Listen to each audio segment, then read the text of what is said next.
Hello FIFA faithful, Bearhamms here, and welcome to episode 15 of U Squad Gods with Bayern Munich II. We have ourselves quite the episode, as we did play a couple games off camera. First one was against Sandhausen, and another loss against this team. This time I felt the defense did a lot better, but it was that goal in the last minute that put Sandhausen over the edge. And then the second game, we did come back. We did get a 3-1 victory against the team that I have a hard time pronouncing. I think it is Erzgebirge. I just don't know about the AU part. But anyway, did get a 3-1 victory. Quality goals from our forwards. And so now for today's episode, we start off away at Hanover. Then we'll have a game at home against Darmstadt. And then, I don't know, might do 4 games. Yeah, I'm feeling 4 games. Let's finish out the right way. We'll go to the Millantor Stadion against St Pauli, and then we'll finish it off with a home game at the Grunwalder Stadion against Magdeburg. Some odds and ends before we get to that first game against Hanover. I have switched the position of Emilia Cristea. He usually plays a right mid, right winger position, but because he does have that long throw, and usually they designate the throw-ins to the right back and the left back, let's just put him at right back and see how he does. And if he does okay, I think I might start training him with defending skills. And also, the big storyline going into this game against Hanover is that they haven't lost a single game yet. 30 games into the Bundesliga 2 campaign, and they've only let up 18 goals. Jesus. Then look at that, 78 goals they've scored, so a goal difference of 60. They are just destroying the league at the moment, and I'm hoping maybe we're the ones that breaks that unbeaten streak. Once again, we are at a customized stadium, and it is the beautiful HDI Arena, as we do take on the undefeated Hannover 96. They'll easily find themselves back in the Bundesliga. And the roster that you saw when I was talking about Cristea is going to be our starting lineup. I have to say, for episode 14, Stierlin really did impress me. I'm going to still switch it back and forth between him and Barnabas because I still don't think he's won the job just yet. So for now, it'll still be that rotation. Trying to hold him in. Oh, don't cheat up too much. There we go. Good block. I believe that was Schwabe getting in the way, as they will have one last corner. There we go. Good block by Schwabe. He can do it at the center back position. He can do it at the CDM position. As now gets it punched out. Will it stay with Hanover? Yes, it will. They're going to give him a chance, but there's a good block. Once again, it's Schwabe.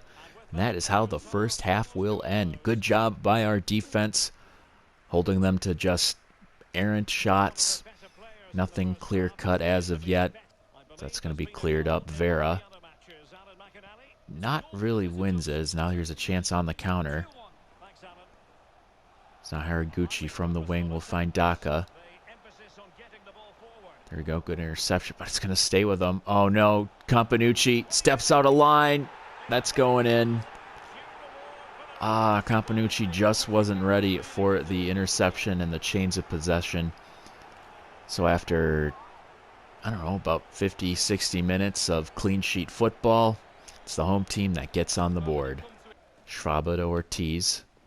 I still don't get why I have Ortiz. I'm probably going to bring on Said soon, just for that X factor. There's a good pass to Frazier. Now Frazier trying to open things up here. He'll find Gori. Gori gets past one defender. Passes one to... Oh my gosh! I wasn't expecting the ball to go to Ortiz. But a good pass will find the Argentine, and he almost gets us on the board, though. He did shoot it straight at Zeiler, and I think we're going to make the sub right now. Oh, good play by Siegmund. No, it's going to lose it. There's going to be a chance here. Hanover cuts one through. Oh, no. Campanucci. That sucks. Is at the right place at the right time, but just the wrong outcome, as it does deflect off of him. It's kind of easy when he's 6'6". It's a lot to deflect off of. And, yeah, we might be out of this one. Gotta say, good touch, though. If he was a striker, that would have been a beauty. Vera tries to slide one through. He'll keep it. Not for long, though. So once again, this Hanover defense So able to steal the ball away, and here's a chance for a counter. Mena cuts, great block. Oh my goodness. Peter Siegmund coming into the center back role temporarily just to have some relief for our back four, and gets the ball back. Wow, great play by the youngster. So again, just trying to apply as much pressure just to get something, but it looks like time will be ticking away, as that will be the 90 here at the HDI Arena. Defense did okay for the first 50 or so minutes, but then just all hell broke loose. Second game of the episode, we're back at the Grunwalder Stadion as we take on Darmstadt. Gory, back to Dudzinski. Dudzinski finds Gory. Gory gets through the defense. Gory tries to take a shot, but gets tripped. And, wait, is that going to be a... No, okay, that's a corner, but I don't know, that could have been close. Finds Vitali. Good through ball to Gory. Gory taps that through, looking for Vakoya. Not Vakoya, but Dudzinski. Oh, what a play. Our cage fighter coming in clutch. There we go, good interception by Saeed. Makes something out of this. Gory gets that one to Dudzinski. Dudzinski, maybe some 1-2 action here. Gory with a shot, there we go. Way to break the deadlock here. Loving the 1-2 action between Dudzinski and Gory as they embrace on the field. I thought we were going to go goalless another go-around, but great 1-2 action from Dudzinski and Gory. Gory, I believe, gets his 22nd goal in the Bundesliga 2, his 25th goal in all competitions. And now we're winning. I believe that's going to do it here at the Grunwalder Stadion. So we do get a victory. A late goal from Gory as the Gory-Dudzinski connection continues. And we'll move on to the third game. Before we get into that third game against St Pauli, I did start some scouting missions in the Ivory Coast and Nigeria, and we've gotten a goalkeeper in Arsene Sila. I'm not going to bring him up just yet because we do have Barnabas and we do have Stierlin. I think he'll be a third choice possibly next season. I want to keep him in the academy for as long as possible. Again, the problem with the players getting unhappy because they're not playing. So eventually we will welcome Arsene Sila to the starting 11. For the penultimate game of the season, we take on St Pauli at the Millantor Stadion. Here we go, Dudzinski. Not able to keep it though, as Pele's able to snatch it away. Finds Dudzinski. Dudzinski able to keep it, not for long. Once again, Pele has just had Dudzinski's number today, bullying him all this first half. As just like the other games, it's 0-0 after 45. Oh, keep it. Nope, doesn't matter. That will be the end of 90 here. What a snooze fest. Final game of the episode and final game of the season as we take on Magdeburg at the Grunwalder Stadion. Oh, good play. Keep it going. There we go. Simon Vitali, can he shoot? Yes, he does, but he hits the goalkeeper. Gosh. Come on, we really need some goals here. We'll find... Oh, is he onside? Vakoya, please be onside. Get the rebound. Yay, he gets his own rebound. And it's Miroslav Vakoya getting the rare goal. Don't see a lot of goals from our Serbian winger, but able to finish up the scraps of his own dinner. He got the lead. Good play by... Oh, all right, good play, Stierlin. Companucci fumbling the ball. Little too relaxed at the back, passing it around. Dudzinski. Gory cuts it. Gory shoots. Gory scores. Beautiful touch by Simon Gory. Able to bury it past the keeper, and with just 5 minutes left in this first half, get ourselves a 2-goal lead. That will be Simon Vitali with the assist. The Simone's hooking up on that one. As with that heavy touch, finally a heavy touch going in our favor. Here is Anderson. Taps that through to Dudzinski. Dudzinski now is through. Might be a chance now with some open space. Dudzinski going to cut it back to Gory. Gory taps that through. Maybe a chance for Anderson. There it is. John Anderson's first goal for Bayern Munich II. Great display of passing from our forwards. As yeah, we're just going to bury Magdeburg at this point. I mean, what else are we going to do? That is just some just brilliant passing. Dodzinski to Gorey to Anderson to the goal. So finally, they do end the game, and they will end the season. But we will end on a high note here as we do defeat Magdeburg by a score of 3-0. Everyone doing their part. Got a goal from Gorey, got a goal from Vokoya. We got a goal from John Anderson, getting his first career goal for Bayern Munich II and his professional career. So yeah, at least we end on a high note here. To finish off the episode and the season, we will be perusing through the season awards, as player of the competition was Stuttgart's Kalajic, and then for goalkeeper of the tournament, it was Ron Robert Zieler of Hanover 96, and then the Golden Boot winner was Simon Gorey. So once again, he does win a Golden Boot. It's his third in his career, and 23 doesn't sound like a lot compared to his past performances, but I think next season he will improve upon that in spades.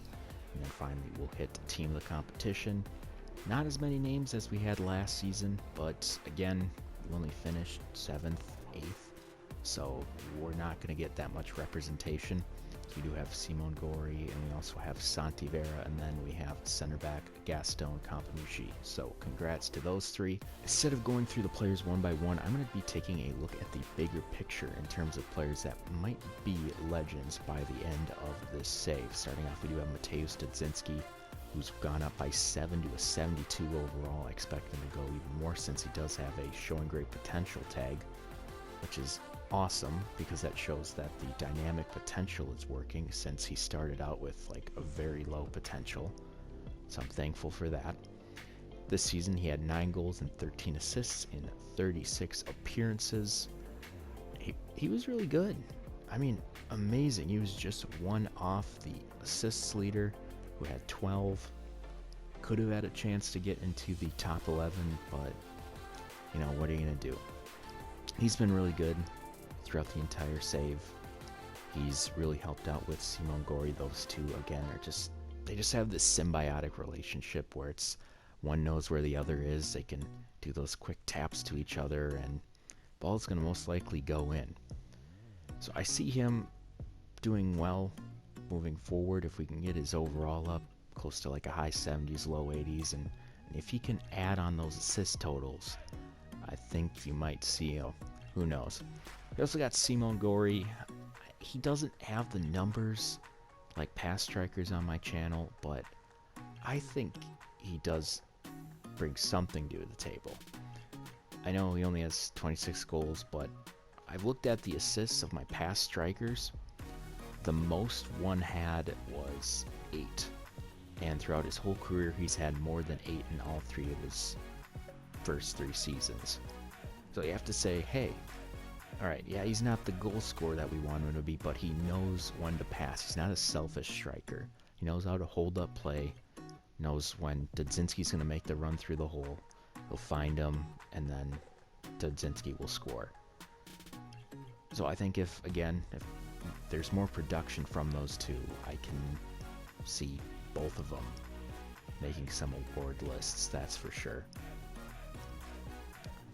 We also have Nicolas Schwabe, who I don't really talk about too much, but him and Campanucci are back and forth to me as like the best center backs we have. It's kind of weird considering that Campanucci gets all the praise and he gets all the accolades, but Nicolas Schwabe, you better watch out for him.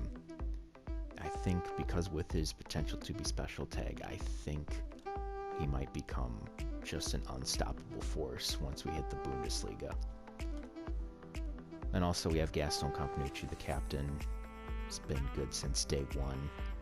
He's seen the good times and the bad. He's been through all of it. He's been our captain through all of it. And I have no interest in changing that, since he is, again, a really dependable person playing in the back four. You can put him in for any game, cup, whatever. He's going to play 100%.